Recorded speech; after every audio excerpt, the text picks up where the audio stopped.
Teman-teman, usai pemimpin Hizbullah Hasan Nasrallah meninggal dunia di tangan Israel beberapa waktu lalu, ini kemudian menambah daftar panjang pemimpin Hizbullah yang tewas di tangan Israel.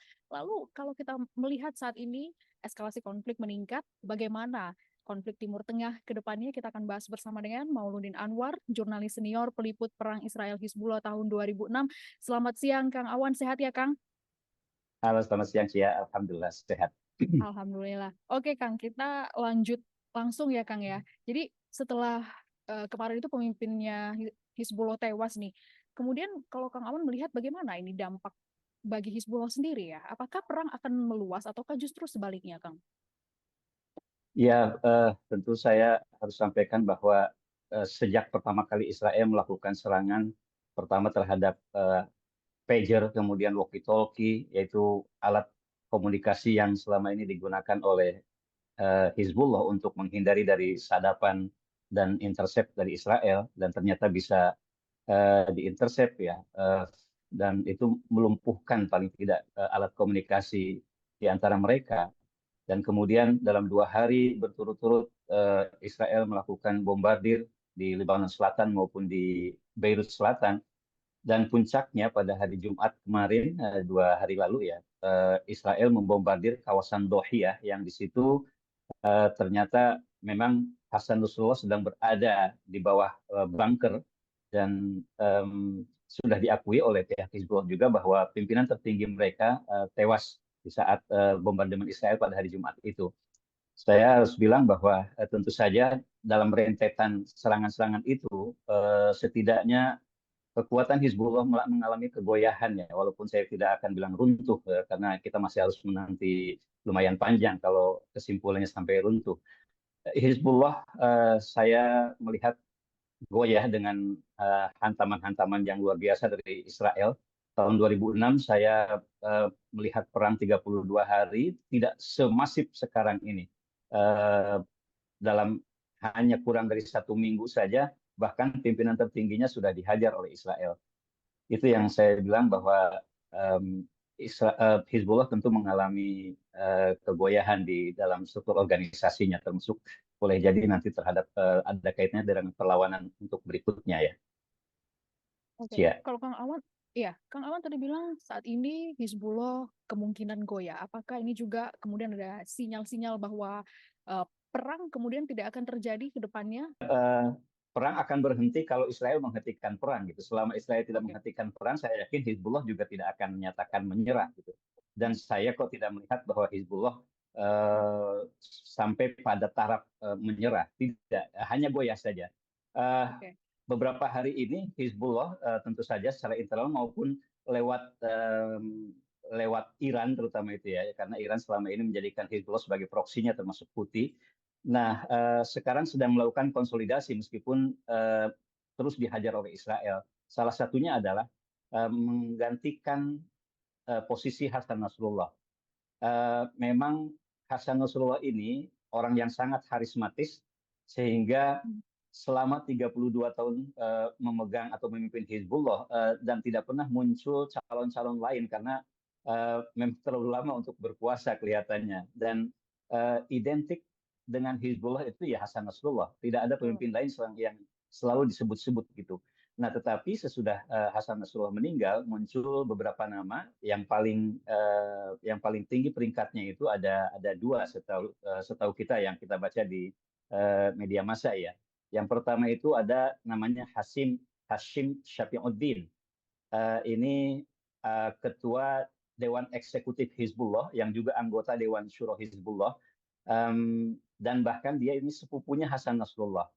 Saya menduga Syafiuddin inilah yang akan menggantikan, ada di posisi teratas untuk menggantikan Hasan Nasrullah. Karena apa? Kedekatan dengan Irannya juga sangat dekat. Dia alumni dari Qum dan Najaf di Iran. Kemudian yang paling penting adalah dia ini besannya Jenderal Qasim Sulaimani. Jenderal Qasim Sulaimani kita ingat adalah seorang jenderal tertinggi di Iran yang dibunuh oleh Amerika pada tahun 2020 ketika berada di Baghdad, Irak ya. Nah, jadi itu yang pertama. Nama Hashim Syafiuddin ini ada di posisi yang pertama. Yang kedua ada Naim Qasim. Naim Qasim ini sebetulnya bukan orang baru di Hizbullah. Dia bahkan sudah menjadi wakil sekjen Hizbullah ketika Hizbullah itu sekjennya masih Jenderal Abbas Al-Musawi yang meninggal kemudian digantikan oleh Hasan Nasrullah. Nah, ketika Jenderal Abbas Al-Musawi meninggal, dia tidak naik, tetapi malah digantikan oleh Hasan Nasrullah yang dianggap lebih harismatis dan layak untuk memimpin. Tetapi ketika Hasan Nasrullah tidak ada, dia kemungkinan juga akan menggantikan. Tetapi saya melihat dia ini ada di urutan kedua. Urutan pertamanya Hashim Syafiuddin. Oke, Kang, kalau kita melihat saat ini kan memang masih berkecamuk ya konflik Timur Tengah ini. Kalau Kang Awan melihat, apakah ada alasan-alasan lain bagi Israel untuk menyerang ada 4 negara saat ini? Ada Lebanon, Gaza, maksud saya di dalam lingkup Palestina ya, Gaza. Kemudian ada Yaman dan Suriah. Selain beberapa kali menyebutkan bahwa apabila mereka diserang, Israel kemudian merespons, apakah Kang Awan melihat ada alasan-alasan lain mengapa Israel memperluas serangannya ke Ya, sana? seperti ditegaskan oleh Mm-mm. baik Perdana Menteri Netanyahu maupun Menhan Yoav Gallant atau juru bicara militer Daniel Hagari, bahwa serangan ke Hizbullah ini adalah dalam rangka untuk memulangkan warga Israel yang jumlahnya sekitar 62.000 di kawasan utara Israel yang sejak tahun 2023, persisnya sesudah 8 Oktober 2023, mereka ini mengungsi dari wilayah di Israel Utara karena wilayah itu sering diganggu oleh Hizbullah dengan roket-roketnya. 62.000 itu dianggap sangat besar oleh Israel. Dan karena itu ketika Gaza menurut Netanyahu sudah mulai bisa dikendalikan gitu ya, walaupun belum selesai, akhirnya fokus sekarang dialihkan ke kawasan utara Israel dalam rangka tadi memulangkan 62.000 warganya yang selama ini mengungsi akibat diganggu oleh roket-roket Hizbullah. Tetapi apakah benar alasannya hanya itu? Ada alasan lain sebetulnya yang selama ini kerap digaung-gaungkan oleh para pengamat di Timur Tengah, yaitu uh, kita tahu bahwa Netanyahu ketika menjelang Oktober, 7 Oktober itu citranya sedang dalam keadaan tidak baik-baik saja. Dan apalagi ketika terjadi serangan oleh Hamas ke Israel pada 7 Oktober yang membuat tewasnya 1.200 orang warganya, kemudian hampir 200 orang diculik dan dibawa ke Gaza. Citranya makin buruk. Itulah kemudian Benjamin Netanyahu melakukan serangan selama sekarang hampir 1 tahun ya. Di 6 bulan Iya, pertama, citranya itu makin turun. Karena dianggap bahwa Benjamin Netanyahu dengan membabi buta menghabisi Hamas dan Gaza dengan puluhan ribu warga yang meninggal, tidak membuat semua sanderanya bisa dipulangkan. Bahkan ada yang tewas di Gaza gitu bersama diduga ada juga yang kena bom oleh Israel gitu ya. Nah, karena itu citra citra Netanyahu makin turun. Tetapi belakangan sesudah Netanyahu berhasil membunuh sejumlah pimpinan baik Hamas maupun Hizbullah, citranya naik, terutama sesudah Juli. Pada bulan Juli kita tahu Netanyahu dan Israel berhasil untuk menghabisi Fuad Syukur, salah satu komandan iya. Hizbullah. Beberapa jam kemudian, pemimpin tertinggi Hamas, Ismail Haniyeh, tewas bahkan di Iran, di Tehran, di ibu kota Iran ya. Dan kemudian, apalagi sekarang dia berhasil untuk membunuh pimpinan tertinggi dari Hizbullah. Citra Netanyahu semakin meningkat. Dan ini salah satunya Netanyahu itu ingin menaikkan citranya terutama di mata partai bersayap kanan. Partai haluan kanan ini adalah partai ultranasionalis yang sangat menginginkan supremasi Yahudi, diantaranya ya paling terkenal ya Partai Likud, partainya Netanyahu. Nah, partai-partai sayap kanan ini, mereka justru kalau misalkan Netanyahu menghentikan perang atau paling tidak melakukan gencatan senjata, mereka ingin akan menarik dukungan dari terhadap Netanyahu.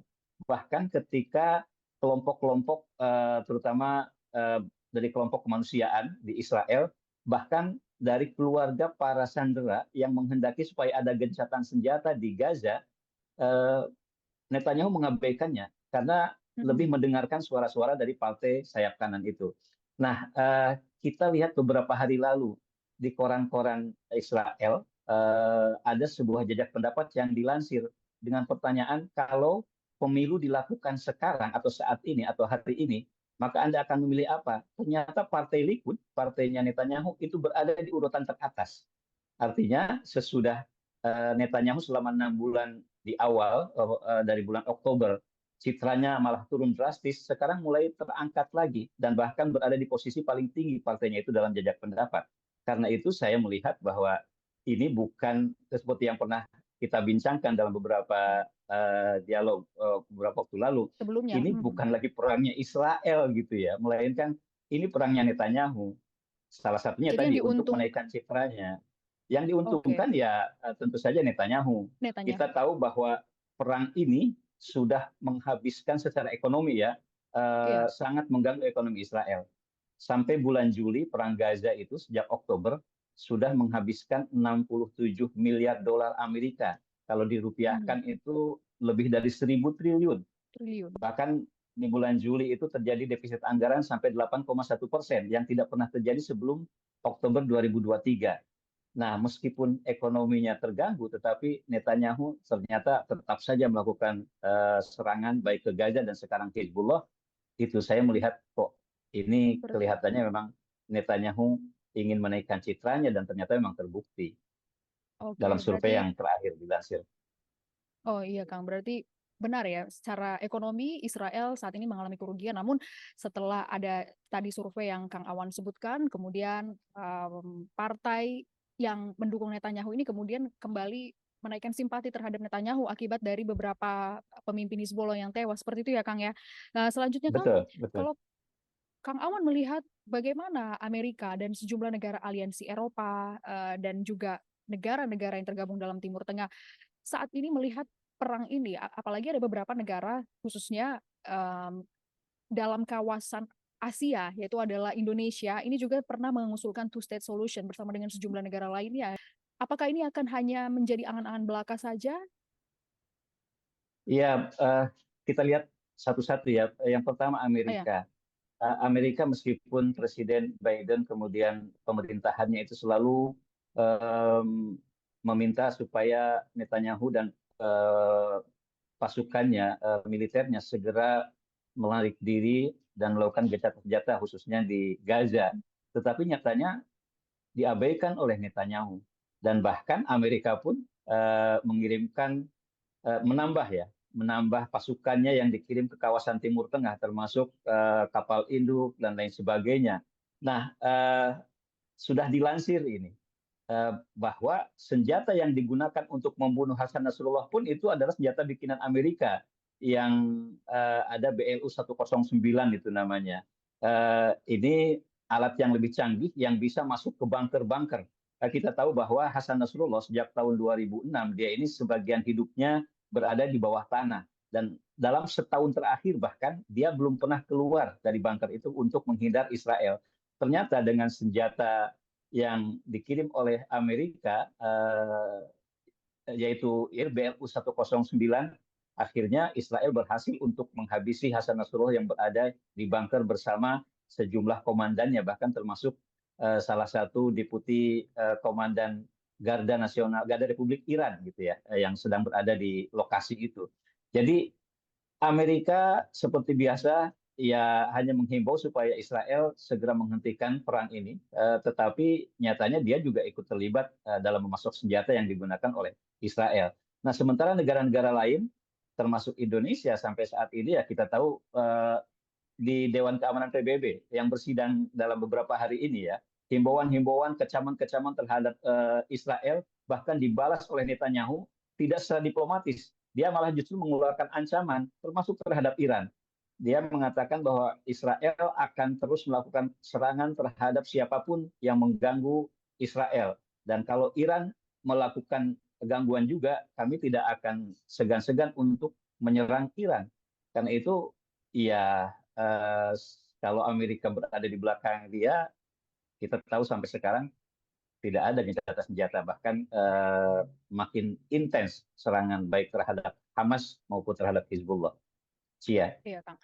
Oke, Kang, lalu gimana nih dengan Iran sejauh ini? Apakah Kang Awan melihat kemungkinan ke depannya Iran juga akan bersikap karena kita lihat tadi ada Hizbullah dan Hamas juga yang Ya, pernah diserang oleh Israel. Gimana, Kang, dengan Iran? ya, Iran ini memang dalam posisi dilematis ya. Eh, kita Mhm. tahu bahwa Hizbullah kemudian Houthi itu proksinya Iran, sehingga ketika pimpinan Hizbullah, pimpinan puncak ya, Hasan Nasrullah tewas, dan sebelumnya pimpinan Hamas Ismail Haniyeh tewas, dan sekarang Israel juga sudah menggempur kawasan-kawasan yang diduga basis-basis pertahanan dari Houthi di Yaman. Dilematis buat Iran. Kalau Iran diam saja, maka dia akan kehilangan muka, kehilangan dukungan paling tidak di mata para pendukung Hizbullah, Hamas, dan Houthi. Tetapi di sisi lain, kalau Iran terlibat, itu juga dilema buat pemerintahan, terutama Presiden baru Masoud Pezeshkian, karena pasti dampaknya secara ekonomi dan keamanan dalam negeri itu akan terganggu. Israel bisa masuk ke kawasan Iran untuk membombardir kawasan-kawasan Iran apabila Iran juga ikut masuk untuk membombardir kawasan-kawasan Israel. Dan itu yang serba bertolak belakang. Ketika pimpinan tertinggi Iran, Ayatullah Ali Khamenei, baik Mhm. ketika dilakukan pembunuhan terhadap Ismail Haniyeh di ibu kota Iran, dan sekarang terhadap Hasan Nasrullah, pimpinan tertinggi Hizbullah, Ali Khamenei selalu melontarkan ancaman-ancaman dan kita harus sudah terlibat gitu. Tetapi sampai sekarang Iran belum melakukan apa-apa karena konon Presiden Mahmud Mas'ud Pezeshkian itu mewanti-wanti untuk tidak segera Iran terlibat di dalam perang ini. Eh, Beberapa saat sesudah Ismail Haniyeh dibunuh, Iran juga melakukan ancaman, tetapi akhirnya mengurungkan dengan alasan kami memberikan kesempatan kepada Israel dan Hamas untuk melakukan gencatan senjata. Kalau Iran ikut terlibat, kami khawatir proses gencatan senjata akan terganggu. Gencatan senjata tidak pernah terjadi dan Iran pun tidak melakukan apa-apa. Itu. Jadi saya melihat sejauh ini Iran dalam posisi dilematis terkait dengan peristiwa-peristiwa terbaru yang terjadi, baik terutama di Lebanon terhadap Hezbollah maupun di Gaza terhadap Hamas.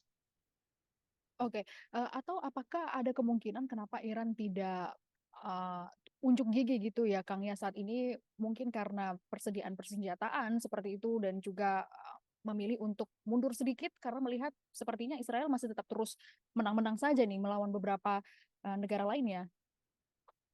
Ya, kalau kita dengar dari informasi dan sudah sangat banyak itu data-data, Iran Iya. sangat punya senjata-senjata yang canggih. Mhm. Bahkan Mhm. sebagian senjata-senjata yang dimiliki oleh Hizbullah, bahkan termasuk Hamas, saya mendengar, itu sebagian berasal dari Iran.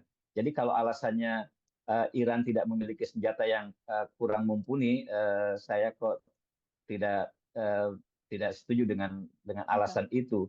Hanya memang kalau dibandingkan dengan persenjataan yang dimiliki Israel, tentu saja posisinya Iran berada di bawah. Tetapi Hizbullah pun yang persenjataannya tidak lebih bagus dari Iran berani untuk melawan Israel gitu, dan apalagi Iran dengan senjatanya. Jadi alasan terkait dengan persenjataan saya kira tidak seperti itu. Karena itu pasti ada alasan-alasan lain yang membuat Iran sampai saat ini masih menahan diri untuk tidak terlibat di dalam perang baik di di Gaza maupun di Lebanon. Oke, Kang Awan, kalau Kang Awan melihat apakah Israel ini bisa benar-benar melenyapkan Hizbullah? Ya, masih lumayan lama gitu ya kita sampai pada Iya, kesimpulan itu. betul.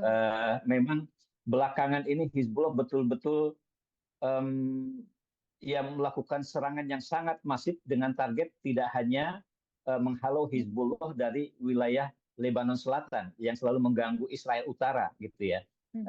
Kelihatannya Israel sangat ingin untuk sekalian saja menghabisi Hizbullah, karena ketika Hizbullah dikalahkan secara militer tahun 2006 dalam peperangan, ternyata mereka Mhm. masih tetap eksis, bahkan makin kuat selama 18 tahun dibiarkan.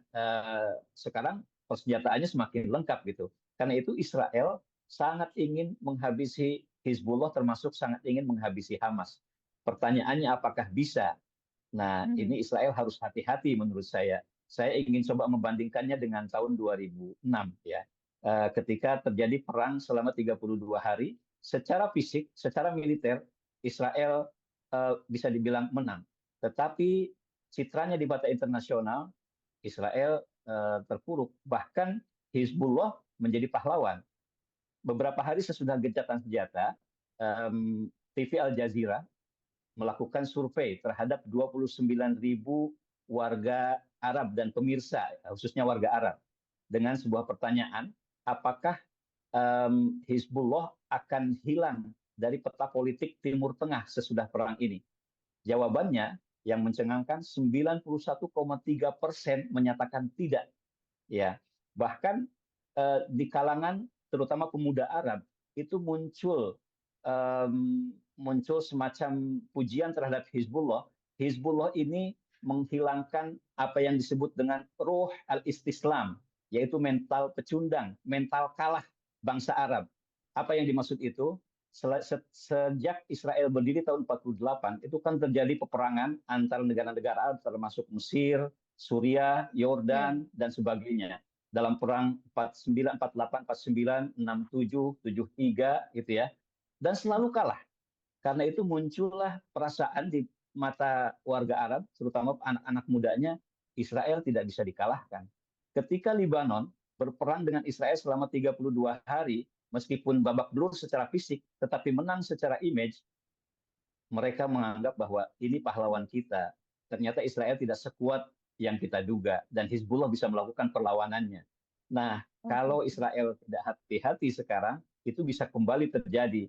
Beberapa waktu belakangan ini, sesudah terjadi bombardemen yang menewaskan Hasan Nasrullah, kita lihat mulai muncul demonstrasi-demonstrasi, terutama di Iran. Ya, kalau di Iran wajar, tetapi di negara-negara Arab, bahkan di luar negara Arab, Pakistan, dulu tahun 2006 bahkan termasuk di Indonesia terjadi demonstrasi besar-besaran yang mengecam serangan Israel pada Lebanon. Nah, kalau itu dibiarkan, boleh jadi akan kembali muncul dan posisi Israel tidak lagi menjadi sebagai hero atau tidak lagi menjadi pemenang, melainkan justru menjadi pecundang, paling tidak secara diplomatik dan di mata internasional. Kira-kira seperti itu, Cia. Oke, Kang, itu tadi soal perang antara sejumlah negara ataupun beberapa pihak begitu ya di Timur Tengah. Kita ngomongin soal rekonstruksinya saat ini, Kang ya. Kalau kita Ya, lihat kan, apalagi Kang Awan pernah meliput secara langsung di tahun 2006 gitu. Masih ada perang, korban sipil berjatuhan, fasilitas warga seperti rumah, sekolah, rumah sakit itu hancur lebur semuanya. Kalau Kang Awan melihat pada saat itu, gimana orang-orang mulai kembali membangun apa ya? Saya ya, bilang membangun masyarakat peradaban gitu ya, dan juga bagaimana ya, mereka bisa bertahan hidup gitu, Kang? Saya penasaran sih. ya. Saat ini memang karena belum ada gencatan senjata, sehingga proses rekonstruksi atau pembangunan kembali tidak bisa dilakukan ya. Tetapi baik ketika saya melakukan peliputan dalam perang Hamas Israel tahun 2009 maupun di Lebanon tahun 2006, Iya. Mhm. eh, sebelum perang itu usai, ketika Israel masih membombardir kawasan Gaza, itu di luar Gaza, bantuan-bantuan itu sudah sangat panjang mengular yang dibawa truk-truk dengan muatan yang sangat besar, yang datang dari seluruh dunia, termasuk dari Indonesia. Nah, Hmm. beberapa bulan lalu ketika Gaza dibombardir oleh Israel, baru masuk bulan kedua atau ketiga, itu bantuan-bantuan sudah datang. Problemnya Israel tidak membolehkan sebagian besar dari bantuan itu untuk bisa masuk ke Gaza dengan alasan jangan-jangan di dalamnya ada senjata yang dipasok oleh pihak luar gitu ya. Nah, jadi saya melihat bahwa dari sisi fisik, meskipun terjadi kehancuran yang sangat masif baik di Gaza maupun nanti di Lebanon, tetapi negara-negara baik Timur Tengah maupun negara Islam dan dunia, Eropa juga pasti akan membantu terhadap warga Gaza maupun warga Lebanon. Dari sisi itu, saya tidak meragukan ya. Hanya memang dari dulu ketika saya datang ke Gaza, warganya itu selalu mengatakan bahwa yang kami butuhkan sebetulnya bukan bantuan seperti ini. Yang kami butuhkan adalah kemerdekaan. Kalau kami diberi kemerdekaan, seperti halnya Israel merdeka untuk berdaulat dan membangun sebuah negara, maka bagi kami itu jauh lebih penting daripada bantuan-bantuan fisik yang didatangkan dari berbagai negara di luar Gaza, Palestina. Kira-kira seperti itu, Cia. Oke, Kang Awan, luar biasa perbincangan siang hari ini, Baik. panjang dan komplit ya. Saya senang dengar penjelasan Kang Awan. Kang Awan Sekali lagi terima kasih Kang Awan sudah bergabung bersama kami Terima di kasih, Liputan Pagi Cia. SCTV. Ya, teman-teman itu tadi wawancara kami bersama dengan Mauludin Anwar, jurnalis senior peliput perang Israel Hizbullah tahun 2006. Jadi Kang Awan ini memang pernah secara langsung meliput dan juga menyaksikan perang pada saat itu. Dan terima kasih teman-teman sudah menyaksikan. Semoga apa yang kami sampaikan, yang kami tayangkan berguna dan bermanfaat bagi teman-teman. Saya Gracia Bern, sampai jumpa.